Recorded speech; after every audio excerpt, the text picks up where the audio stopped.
Shalom Bapak Ibu yang dikasihi oleh Tuhan dan saudara-saudara sekalian, baik jemaat GKI maupun para simpatisan. Pagi ini kita bersuka cita karena Tuhan boleh memberikan kita hari yang baru, sebuah anugerah yang luar biasa yang Tuhan boleh berikan dalam kehidupan kita. Kita pagi ini akan mengawali perjalanan kehidupan kita sepanjang hari ini, tetapi sebelumnya kita akan sama-sama merenungkan firman Tuhan dan kita akan bersama-sama mohon pimpinan Tuhan di dalam perenungan firman-Nya. Mari bersama-sama kita tundukkan kepala kita dan kita akan berdoa. Bapa di dalam surga, kami bersyukur Tuhan kalau pada pagi hari ini Tuhan boleh memberikan kami hari yang baru Tuhan. Kami bersuka cita Tuhan untuk hari yang indah yang Tuhan boleh anugerahkan. Terima kasih untuk kesehatan, kekuatan yang Tuhan berikan bagi kami sepanjang hari ini ya Tuhan. Tuhan, pagi ini kami akan merenungkan firman-Mu. Mari ya Allah Roh Kudus, Engkau yang boleh berikan kami hikmat, sehingga kami boleh merenungkan firman-Mu dan juga mengerti apa yang menjadi maksud Tuhan di dalam firman yang akan kami renungkan bersama.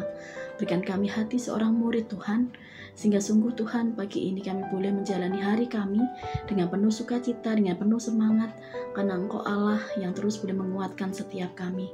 Di dalam nama Tuhan Yesus, kami mengucap syukur dan kami telah berdoa. Amin. Baik, Bapak Ibu, renungan kita pada pagi hari ini terambil dari Wahyu pasal yang ketiga, ayat 1 sampai dengan 6. Yang akan saya bacakan bagi Bapak Ibu, saudara sekalian.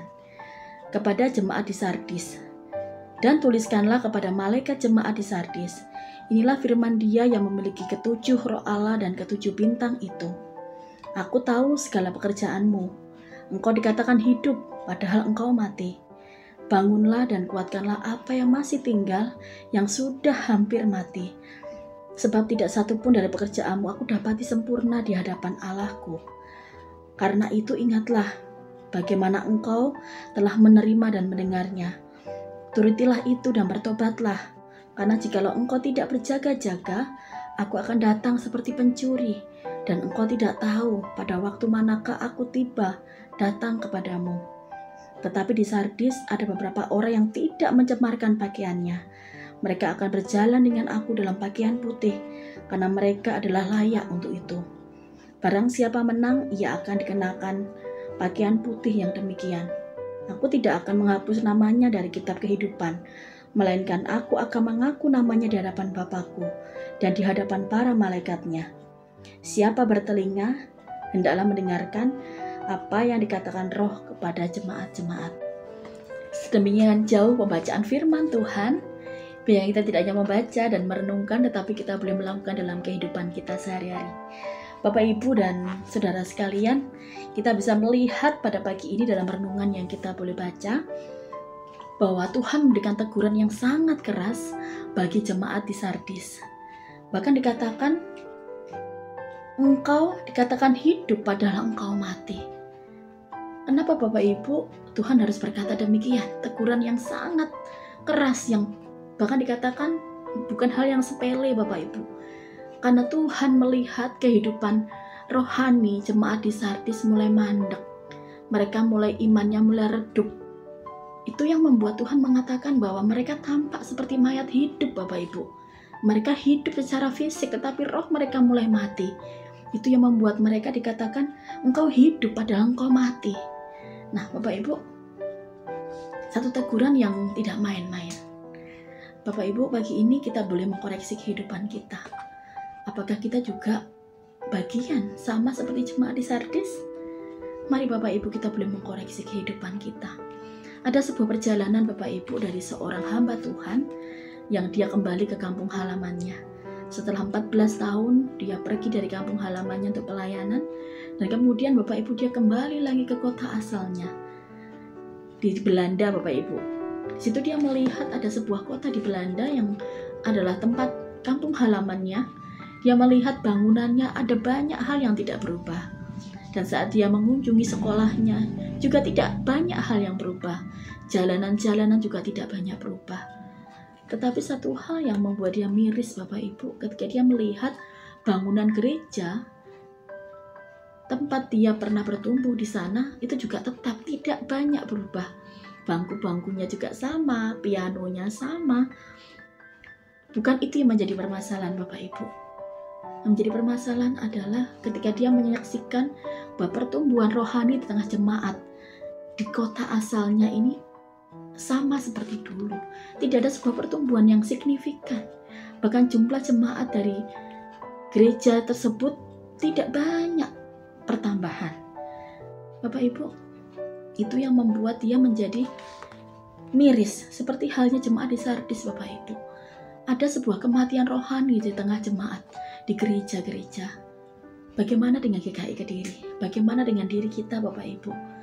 Apakah pandemi yang kita hadapi dalam beberapa tahun terakhir ini membuat iman kita kian meredup? Apakah pandemi yang selama ini sedang kita perjuangkan dengan segala macam problematikanya ini membuat roh kita tidak lagi bersemangat? Mari bersama-sama kita boleh mengkoreksi kehidupan kita. Mungkin setiap hari Minggu kita masih gereja, mungkin kita masih melayani, mungkin kita masih melakukan banyak kegiatan rohani. Tetapi apakah benar-benar hati kita terpaut kepada Tuhan? Apakah benar-benar roh kita persembahkan kepada Tuhan? Apakah roh kita juga tetap menyala-nyala saat kita boleh mengiring Kristus? Mari bersama-sama Bapak Ibu kita boleh mengkoreksi kehidupan kita. Apakah kehidupan kita sama seperti dulu-dulu? Tidak ada sesuatu yang tampak perubahan di dalam hidup kita. Ataukah kehidupan rohani kita menjadi kehidupan yang mandek? Bapak Ibu bisa bayangkan ketika ranting anggur terpisah dari pokoknya. Apa yang terjadi Bapak Ibu? Ya benar, dia pasti akan mati.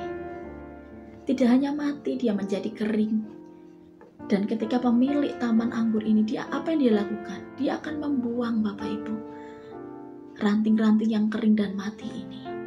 Jangan biarkan kehidupan kita menjadi kehidupan yang sia-sia Bapak Ibu. Kita tidak hanya sekedar mau menjalankan kehidupan kita dengan berbagai ritual keagamaan. Kalau hati kita menjauh dari Tuhan, kalau roh kita menjauh dari Tuhan, itu semua menjadi satu hal yang sia-sia. Karena Tuhan kan katakan, engkau hidup padahal engkau mati. Dan pagi ini, saya mengundang Bapak, Ibu, dan Saudara sekalian. Mari bersama-sama kita mau introspeksi kehidupan kita. Apakah hati yang sungguh-sungguh rindu akan Kristus itu kita miliki?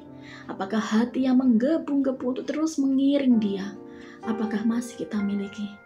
Masihkah kita memiliki kerinduan untuk mengenal pribadinya? Masihkah kita bersemangat untuk melayani Dia dengan penuh sukacita? Masihkah kita dengan roh yang berkobar-kobar kita boleh bersaksi bagi Kristus? Mari bersama-sama kita boleh mengkoreksi kehidupan kita. Kiranya Allah Roh Kudus yang terus menguatkan kita dan menegur kita saat kita mulai kehilangan jalan, saat kita mulai jauh dari Tuhan. Biarkan Roh Tuhan sendiri yang akan menegur kita. Sehingga apa, Bapak Ibu? Kita boleh bertobat. Kita boleh kembali kepada Kristus. Kita boleh kembali ke jalan yang Tuhan kehendaki. Mari Bapak Ibu kita boleh sama-sama berdoa di hadapan Tuhan. Kita akan mohon, Tuhan sungguh pulihkan aku. Tuhan sungguh pulihkan aku. Mari kita berdoa. Bapa di dalam surga, kami bersyukur Tuhan untuk pagi yang begitu indah. Kami boleh merenungkan firman-Mu bersama-sama Tuhan. Tuhan, kami tahu Tuhan, di dalam kehidupan kami ada begitu banyak problematika Tuhan. Bapak, jangan biarkan itu semua Tuhan membuat kami kehilangan semangat untuk kami boleh melayani Engkau. Jangan biarkan roh kami menjadi mati Tuhan. Tetapi kami mau Tuhan terus haus dan lapar akan Engkau. Tuhan, kami mau Tuhan agar kami terus bersemangat untuk mengiring Engkau. Jangan biarkan Bapa tubuh kami hidup tetapi roh kami mati. Tuhan, tolong bawa kami Tuhan agar kami selalu rindu akan Engkau, agar kami mau semakin hidup Bapa serupa dengan Engkau.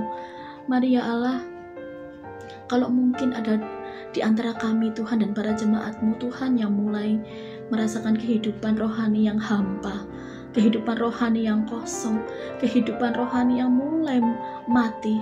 Mari Tuhan, Engkau yang boleh menegur setiap kami, Tuhan yang mengingatkan kami, agar kami boleh kembali kepada jalan-Mu Tuhan, agar kami boleh kembali Tuhan kepada Engkau Tuhan, Sang Sumber kehidupan, yang boleh memulihkan kami. Tuhan Yesus, kami sungguh memerlukan Engkau Tuhan. Tanpa Engkau Tuhan, kami tidak bisa menjalani kehidupan kami. Kami mau Tuhan hidup kami penuh dengan semangat dan sukacita untuk kami terus boleh mengiring Engkau Tuhan. Mari Tuhan Yesus, Engkau yang terus boleh menjaga pertumbuhan rohani di tengah-tengah jemaat GKI Kediri Tuhan, agar Bapa sungguh jemaat ini tidak mengalami kemandekan secara rohani, tetapi GKI Kediri Tuhan dan jemaat-jemaat-Mu Tuhan boleh bertumbuh secara karakter, bertumbuh secara kerohanian Tuhan, boleh semakin serupa dengan Engkau, dan kami boleh hidup sesuai dengan kehendak dan rencana Tuhan. Di dalam nama Tuhan Yesus, kami mengucap syukur dan kami telah berdoa. Amin. Terima kasih Bapak Ibu untuk renungan pagi ini. Selamat beraktivitas, Tuhan Yesus memberkati.